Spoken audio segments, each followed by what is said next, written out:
Well, good morning. Welcome to Baha'is Today. My name is Bob Etemad, and I'm your host today on Mainline Network, brought to you by the Baha'i community of Radnor. This monthly program focuses on initiating conversations on social change and community building. Programs are offered monthly with guests from the Baha'i community who will share their experiences on this journey of making the world a better place for all of us. Our guest today is Professor Mikhail Sergeev. He is a PhD in the philosophy of religion, who obtained his PhD at Temple University. He is a historian of religion, philosopher, and writer. Sergeev teaches history of religions, philosophy, and contemporary art at the University of Arts in Philadelphia. He has served as co-chair of the Department of Religion, Philosophy, and Theology at the Wilmette Institute of Chicago, period. He has authored more than 200 scholarly, journalistic, and creative works. He has published in the United States, Canada, Japan, Poland, Greece, and the Czech Republic, as well as the Netherlands, Uzbekistan, and Russia. His articles have been translated into Polish and Japanese, and his books have been reviewed in Germany, Japan, Poland, Russia, Slovakia, and the United States. He has authored and edited 12 books, including the monograph Theory of Religious Cycles, Tradition, Modernity, and the Baha'i Faith. Sergeev, welcome to the Mikhail, welcome to the program. Thank you, Bob. Thank you. I'm very happy for this invitation. So we, as of course the invitation and the introduction indicates, we really would like to first know a little bit more about you and your journey coming here to the United States and what brought you here to become a professor.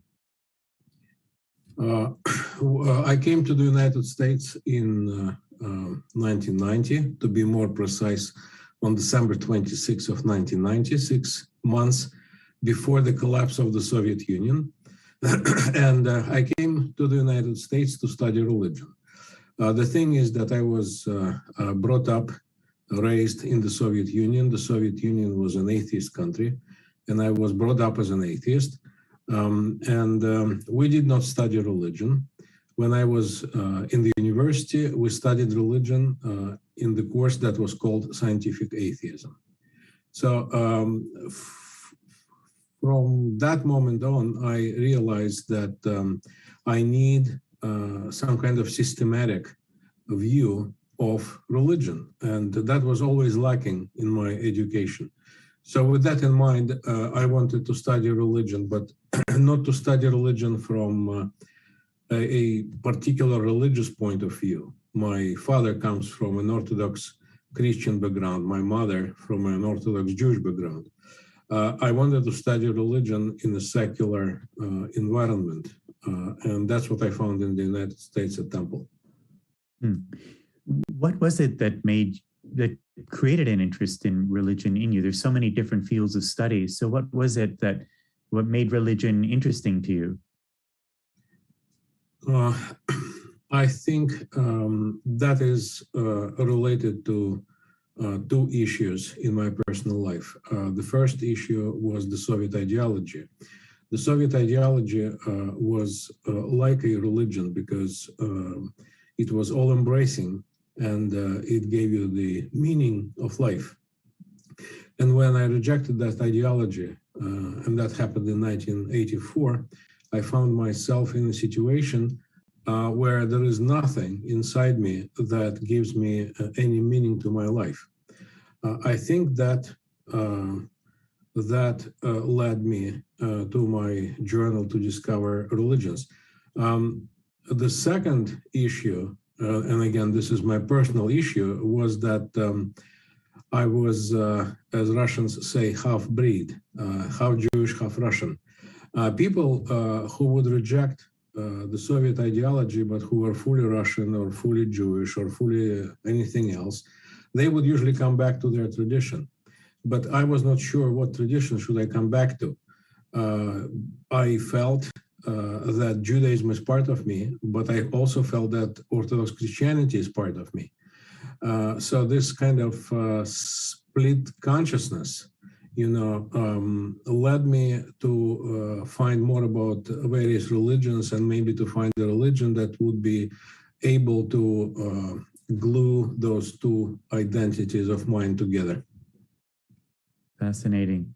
So upon your decision to come to the United States and do your formal studies and your structured studies, you found that this would be then not only a personal interest, but a professional one as well.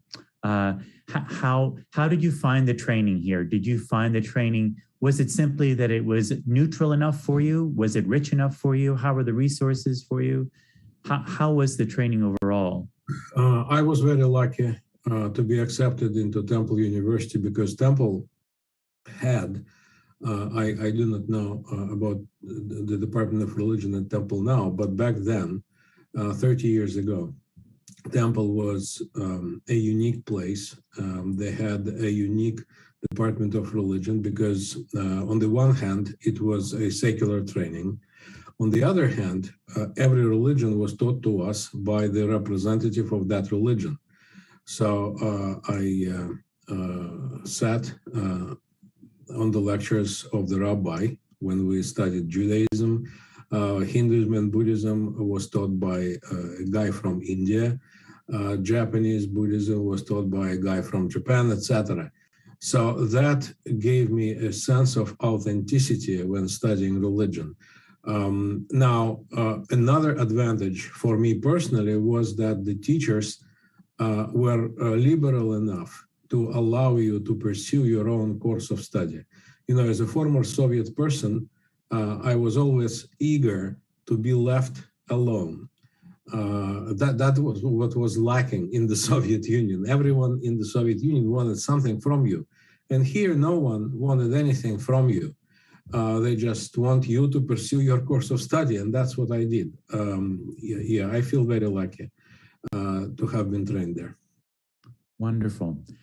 So share a little bit about the experience, if you could, the experience of teaching others. Now that you're in the position of having acquired a framework for yourself, what do you have some insight as to what it is like to teach, to help others perhaps come up with frameworks for themselves? What is that like? I've been teaching religion now for 30 years in various places. And I taught religion at the University of the Arts for about 25 years. I teach about 5 courses per year, per academic year, and in each course I have about 30 students. So those students come from various religious or non-religious backgrounds.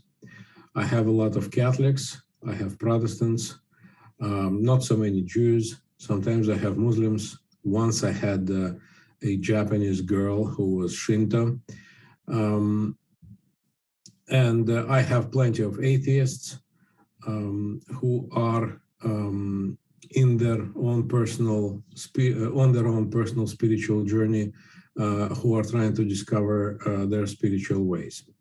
Now, first I was worried because, as you know, Americans do not like to talk about politics and religion because those two subjects usually result in conflict. And I was afraid when I was giving my first lectures that the conflict will erupt in the middle of the class while I'm teaching. But to my surprise, I have to say, number one, in all 30 years of teaching, I never had any conflict with my students. And the secret to that is quite simple. I trust their judgment, and they see that I'm honest in my personal pursuit of the truth. I'm impartial, and I accept any views that they want to share. I think that's a normal attitude for any teacher, either in school or the university, especially the university, when people are grown up. And that's, I think, how we proceeded, and that was fine. Now, I teach religion in a secular environment, so I do not teach a specific religion. I teach world religions in general. I teach Asian religions, introduction to the Bible, but I tell my students at the outset that you can be religious, you can be anti-religious, you can be atheist, you can be anything you want as long as you respect the subject of your study. You have to show respect to this because after all, this is part of the spiritual heritage of all humanity. And no matter what you think about this, you have to respect this the way you respect your parents. You know, you may disagree with your parents, you may even rebel against your parents, but you still have to respect them. So that is the borderline for me, and it worked pretty well. Wonderful. Along the same lines, I'd like to ask if you could share, do you have any insights as to perhaps in the last 30 years, changes in students over time? Are you finding that students are the same in the sense that their willingness to engage differences in cultures and traditions has pretty much been the same? Do you find it to be more? Do you find them to be more curious? Do you find them to be more attached to their personal traditions or less attached to their personal traditions? Do you see any trends over the last few decades? Well, let me think for a moment. I would say that my students are pretty much the same. And by the way, that's what I like about the university. I always tell that the university is the prototype for eternity. You come every year and you are 1 year older, but your students are of the same age. Yes. Students are of the same age, but I'm getting older. So probably my perspective is changing and they interact with me differently because one thing is when we have an age difference of 20 years, another one is we have, if we have an age difference of 40 years. But overall, I think the students are pretty much the same. They are, well, our students at the University of the Arts, they are extremely open-minded because they are artists. And they are not thinking about money and career, but they are thinking about, artistic and spiritual discoveries. So even if you are dealing with people who have no religious tradition whatsoever, who are, explicitly atheists still, without even,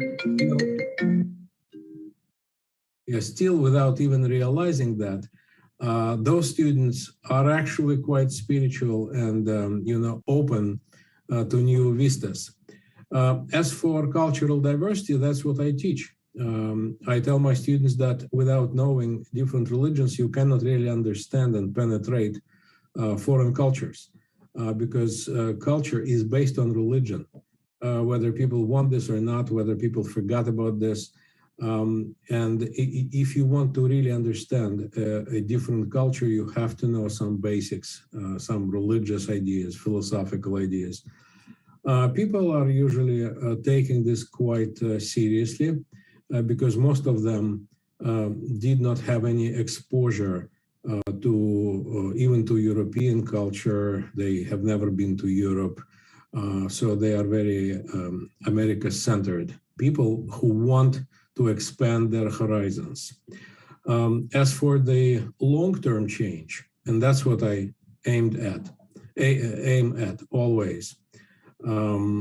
I think there has been some changes in some of my students because I know some of them contacted me 5 years after we met in class, 10 years. I have one student who keeps contacting me and they tell me how my classes actually influenced their spiritual direction. I think that is the greatest reward a teacher could have. Yes. So along that line, One of the things that this program is trying to investigate is how social transformation is impacted by the things that different people that participate in this program are involved in. So I pose the question then to you: is studying religion for yourself and for your students, you've answered this a bit, but maybe elaborate. How does that impact on society as a whole? That is, to have the opportunity to go beyond one's own personal religious tradition. You've answered this, but if you could again elaborate, why should we do this? Why should a student be perhaps suggested to do a study of comparative religion? Yeah, personally, I think comparative religion is imperative. And unfortunately, at the University of the Arts, after all the reorganizations and purges, we got rid of so many courses that enrich culturally our students. Of course, this was due to objective things, like our situation with coronavirus, for example, and economic hardship, financial hardship. But still, here is the thing. I've taught at the universities for 30 years, and I see a trend that worries me. More and more universities are trying to rely on the so-called scientific method of evaluating your teaching. They want to quantify everything, goals, objectives, methods, skills. However, humanities is that area that cannot be quantified. Mm-hmm. How can you quantify the personal relationship between the teacher and the student, the emotional conversation, the long-term effect that this conversation will bring to a student? I know myself, I had 2 or 3 great teachers in my life who really changed the course, the direction of my journey. And I know that this is completely unpredictable and it is impossible to quantify. But when the universities are trying to quantify the results of humanities, they actually end up missing the most important dimension of the educational process. Unfortunately, that is the trend, and I simply ignore it. There is an old Soviet way to deal with those kind of things. You say yes and do nothing, and keep teaching the way you are teaching. Leo Tolstoy, the famous Russian writer, once said, and I'm not quoting literally, but I'm paraphrasing, that in order to save the world, you have to start from yourself. So first you have to change yourself. And from this personal change, the social transformation will eventually occur. And that's what I think I'm doing, because I'm changing, at least I'm trying to influence one student at a time.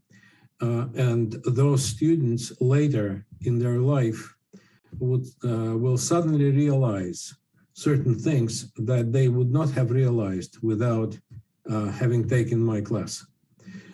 So that's what I tell my students, my atheist students especially. So if in 10 or 20 years you will come to God and you will start praying, remember me. That's wonderful. I have a quick side question. I wondered what you feel the impact of the technology that we currently have as compared to 20 years ago is having on the ability of people to do comparisons. Do you find it to be, do they live in their own echo chambers more, and are they ending up reinforcing their own beliefs and their sphere of belief? Or do you find that these students are reaching across their own areas of comfort to engage the differences that are out there? Yeah, my personal impression about the American students is that, again, at least our students at the University of the Arts, they are very open-minded, and they are not trying to, isolate themselves in their own echo chamber. No, they are very open to various perspectives, and they are excited to study, various cultures. They always, by the way, excited that I'm from Russia, because they, of course, know nothing about Russia, and they learn about Russia from me. So no, I do not see any negative impact of technology on the openness of the minds of the students. The only negative, technology is great. It gave us more possibilities for teaching. Take the YouTube videos, for example, the availability of so much information.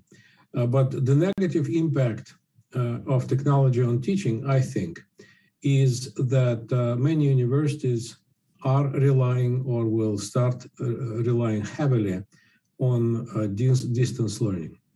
And of course, this saves a lot of time, money, rooms, travel, etc.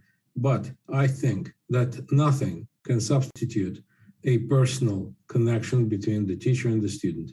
And you cannot form this connection via Zoom, unfortunately.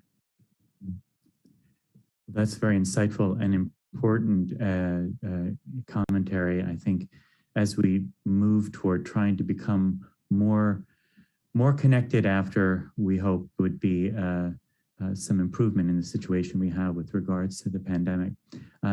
I wondered if you could share some final thoughts on just where are we going when it comes to comparative religious studies? Is there a trend that you find that is interesting? Is there a methodology? You mentioned having people of traditions being able to share their traditions personally while you were doing your education.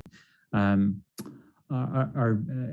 perhaps now we have, for example, the ability to literally go to, even though it is virtual, at least to some extent, going to different places around the world, literally, and having the ability to hear people from other countries. Do you find that the future is bright for comparative religious studies?